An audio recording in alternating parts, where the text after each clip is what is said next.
wasiirka cusub ee madaxtooyada awal lahaa wasiirkii duulistii hawada ayaa halkan ku yimi booqasho uu kaga hor imanayo ninka carabka ee gobolka degan waxa dibadda halka uu yimi airportkii lacagta faraha badan leh uu kaga qaaday ninkaasi airportkii oo xidhan oo baaba'san airportkii oo aan laga shaqaynin xitaa qalabkii yaalay barkood la raray oo Hargeysa loo raray oo tareeyaal la saaray qalabkii diyaaradda lagu jiiday dadku kaga soo degayeen iyo qalabkii alaabta lagu jiidayba haddaba waxaan la yaabanahay wasiirkaasi waxaan maanta anigu arkaa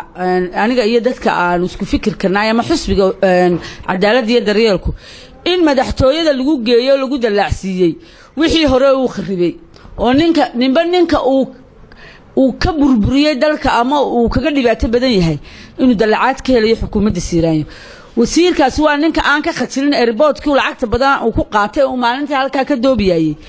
inuu hadana ku soo dhaweeyo kiyo caariyad buuxsantay oo shaqaalay ka dareereen oo geelu dhex marayo oo nooc yahay aan ogeyn waxaan u direynaa baaq wasiirka cusub ee duulistii hawada war ninkaasi magaalada si waxyaalo gaar ah oo aan garanayn buu ku dilayay airportkina uu xidhan yahay adigana bal wax qabadkaaga waa laga filayaa inaad wax ka bedesho airportka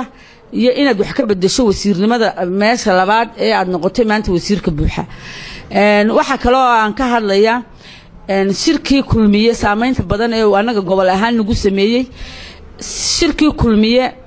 wuxuu nagu sameeyay saameyn badan waxa uu nagu sameeyay waxyaalo badan oo gobolka hore uga dhici jirin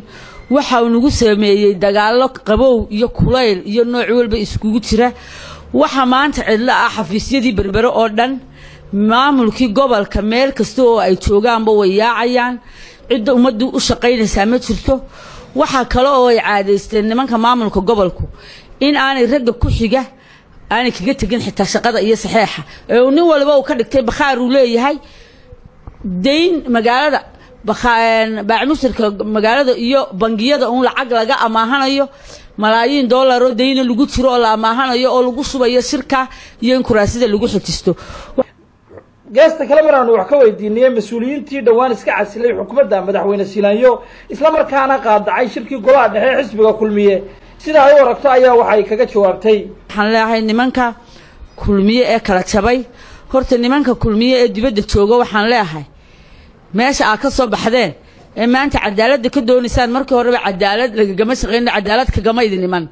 cadaalad madabadiin bay dhalatay markaad joogteen ba cadaalad ma joogin waa meeshii ummadda lagu xasuuqayay waa meeshii lagu leynayay waa meeshii assassinationka laga soo sameeyay ee xildhibaanada hal la toogtay hal la diliyo dawladda ka hadleen laha waa meeshii waxaan kugu wariyayaasha laga leynayay waa meeshii waxaan ku uri awalba waxa si ka jireen ee idinku barka ahaydeen ma maanta cadaalad ka dhalatay tii aad kaga timaadeen in baa la idinku fuliyay RRU-dana anaga qura la nooma sameeyay ciidii madaxtooyada dibadda uga baxday RRU way leynaysaa waana qabqabanaysaa waxa loo sameeyay wixii dawladda ka soo horjeestay marada soo baxday RRU way seelaysaa